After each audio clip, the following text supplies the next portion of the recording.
हजारों साल नरगिस अपनी बेनूरी पे रोता है, बड़ी मुश्किल से होता है चमन में दीदावर पैदा।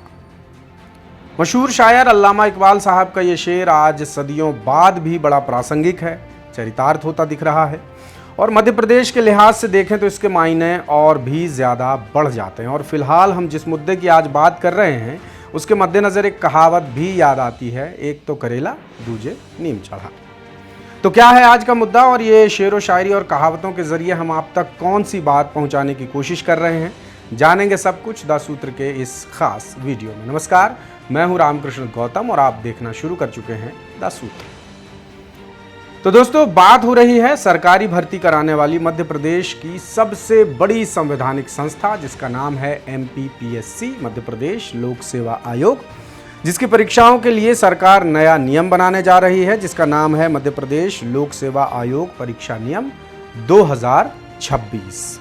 इस पर 5 जून तक प्रदेश के तमाम आम और ख़ास लोगों से सुझाव मांगे गए हैं, आपत्तियां मांगी गई हैं। यानी ये नया नियम अभी लागू नहीं हुआ है, लेकिन इस पर गंभीर कानूनी विवाद ज़रूर शुरू हो गया है। और ये विवाद सीधे सीधे जुड़ा है OBC वर्ग के अधिकारों और आरक्षण व्यवस्था को प्रभावित करने वाले प्रावधानों से। 2026 के परीक्षा नियम पर सरकार को कानूनी और संवैधानिक आपत्तियां भेजी गई हैं, जिसके बाद मामला प्रशासनिक सुधार और आरक्षण बनाम मेरिट की नई बहस का केंद्र बन गया है। जबकि सामान्य प्रशासन विभाग नए नियम को भर्ती प्रक्रिया में एक रूपता और पारदर्शिता लाने का बड़ा जरिया बता रहा है और इसी आधार पर जनता से 5 जून तक आपत्तियां और सुझाव भी मांगे गए हैं। इसी बीच 1 जून को जबलपुर हाई कोर्ट के एडवोकेट विनायक प्रसाद शाह ने नए नियम को संवैधानिक और कानूनी मूल्यों के खिलाफ बताकर सरकार का ध्यान खींचने की कोशिश की है। एडवोकेट शाह लंबे समय से OBC वर्ग के अधिकारों और प्रतिनिधित्व से जुड़े मामलों की पैरवी कर रहे हैं और OBC आरक्षण से जुड़े ताज़ा मामले में भी वो सक्रिय भागीदार हैं। उनकी आपत्तियों और सुझावों ने भर्ती नियमों के अहम प्रावधानों पर नई बहस छेड़ दी है। तो क्या हैं उनकी आपत्तियां, क्या हैं उनके सुझाव, वो सब हम इस वीडियो में तफसील से जानेंगे। तो अधिवक्ता शाह ने परीक्षा नियम 2026 के पॉइंट 2 में दर्ज OBC की परिभाषा पर आपत्ति दर्ज कराई है। शाह के मुताबिक प्रस्तावित परिभाषा संविधान के 102वें और 105वें संशोधन के बाद लागू अनुच्छेद 342A की भावना के अनुरूप नहीं है। तर्क है कि प्रदेश सरकार को वर्तमान संवैधानिक व्यवस्था के मुताबिक प्रक्रिया अपनाकर OBC सूची के संबंध में स्पष्टता लानी चाहिए, वरना भविष्य में ये प्रावधान बड़ी कानूनी चुनौती का सबब बन सकता है। इसी तरह प्रस्तावित नियम 14 और 15 में भी गंभीर विवाद सामने आया है। दावा है कि इस वजह से अनारक्षित पदों की वास्तविक अवधारणा पर बुरा असर पड़ सकता है।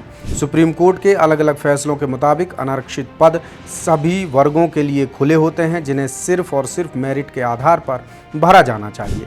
यदि कोई आरक्षित वर्ग का अभ्यर्थी सामान्य मेरिट से चयनित होता है तो उसे अनारक्षित पद पर माना जाना चाहिए, जिससे आरक्षित वर्ग के लिए निर्धारित सीटें सुरक्षित रहें और ज़्यादा से ज़्यादा उम्मीदवारों को मौका मिल सके। फिर नियम 14(1) और 15(1) के तहत यदि किसी आरक्षित वर्ग के अभ्यर्थियों ने उम्र सीमा, योग्यता या कोई दीगर छूट ली है तो उसे सामान्य मेरिट में अच्छे अंक मिलने के बावजूद अनारक्षित श्रेणी में चयनित नहीं माना जाएगा।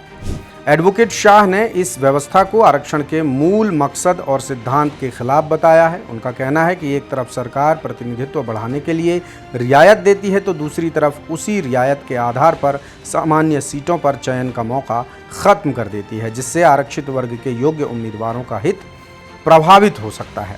लिहाजा भर्ती प्रक्रिया के प्रत्येक चरण में सबसे पहले सामान्य मेरिट लिस्ट तैयार की जानी चाहिए। इसके बाद जो अभ्यर्थी अंकों और योग्यता के आधार पर सूची में आते हैं उन्हें शामिल किया जाए, चाहे उन्होंने किसी भी चरण में कोई वैधानिक छूट ली हो। अधिवक्ता शाह ने उस प्रावधान पर भी आपत्ति जताई है जिसमें चयनित अभ्यर्थियों की श्रेणी निर्धारण और सेवा आवंटन के बीच संबंध स्थापित किया गया है। तर्क है कि यदि कोई आरक्षित वर्ग का अभ्यर्थी सामान्य मेरिट से चयनित होकर अपनी श्रेणी के लाभ के आधार पर उच्च प्राथमिकता वाली सेवा हासिल करता है, तब भी उसे सामान्य मेरिट उम्मीदवार ही माना जाना चाहिए। ऐसा करने से आरक्षित वर्ग की मूल सीटें सुरक्षित रहेंगी और अधिक संख्या में उम्मीदवारों को प्रतिनिधित्व का मौका मिलेगा। तो ये हैं एडवोकेट विनायक प्रसाद शाह की आपत्तियां और सुझाव। इधर सरकार का दावा है कि प्रस्तावित नियमों में भर्ती प्रक्रिया को ज्यादा संगठित और साफ सुथरा बनाने के कई प्रावधान शामिल हैं। भर्ती का साल, उम्र की गणना की एक समान व्यवस्था, विभिन्न सेवाओं का समूहवार वर्गीकरण, आवेदन कम होने पर प्रत्यक्ष साक्षात्कार की व्यवस्था और नकल या कदाचार के मामलों में कठोर कार्रवाई जैसे प्रावधान प्रशासनिक नजरिए से बेहद अहम माने जा रहे हैं। बहरहाल 5 जून तक अभी आपत्तियां और सुझाव मांगी गई हैं, यानी 5 जून तक आपत्तियां और सुझाव भेजने की आखिरी तारीख है। इसके बाद सरकार कोई बड़ा फैसला ले सकती है। लेकिन सवाल यही है कि एडवोकेट विनायक प्रसाद शाह समेत बाकी आपत्तियों पर सरकार क्या रुख अपनाती है, सरकार के स्तर पर क्या कदम उठाए जाते हैं। वैसे जानकार तो ये मानते हैं कि यदि इन आपत्तियों पर संतोषजनक फैसला नहीं हुआ, सरकार ने गंभीरता से ध्यान नहीं दिया, तो ये विवाद प्रशासनिक गलियारों से निकलकर बहुत जल्द अदालती पचड़ों में फंस सकता है, जिसका नुकसान मध्य प्रदेश के हजारों उम्मीदवारों को भुगतना पड़ सकता है। वैसे भी मध्य प्रदेश लोक सेवा आयोग हो या फिर MPESB हो, मध्य प्रदेश कर्मचारी चयन मंडल, इनकी भर्तियों को लेकर बार बार लगातार कई तरह के गंभीर विवाद सामने आ रहे हैं। कई कवरेजेस आप लगातार द सूत्र पर देख भी रहे हैं और वैसा ही मामला अब 2026 के परीक्षा नियम को लेकर बनता नजर आ रहा है। तो देखने वाली बात होती है कि सरकार एडवोकेट की आपत्तियों और सुझावों पर क्या कदम बढ़ाती है, क्या रुख अपनाती है। जो भी अपडेट होगा द सूत्र आप तक ज़रूर लेकर आएगा। और जाने से पहले हमेशा की तरह आपसे एक ही गुजारिश करूंगा कि आप द सूत्र देखते रहिए, हमारी वेबसाइट www.dasutra.com पढ़ते रहिए, हमारा YouTube चैनल सब्सक्राइब कीजिए, इंस्टा, FB और X जैसे प्लेटफॉर्म्स पर भी हम अवेलेबल हैं, वहाँ पर भी जाइए, लाइक, फॉलो और शेयर ज़रूर कीजिए, क्योंकि आपकी डिजिटल दस्तक हमारा हौसला बढ़ाएगी। और साथ में परीक्षा नियम 2026 को लेकर जो आपत्तियां आई हैं उस पर भी आप अपने सुझाव दे सकते हैं। लेटेस्ट, इन्वेस्टिगेटिव और इन डेप्थ खबरें देखने के लिए ज्वाइन कीजिए द सूत्र का व्हाट्सएप चैनल, सब्सक्राइब कीजिए YouTube चैनल, लाइक कीजिए Facebook पेज और पढ़ते रहिए www.dasutra.com।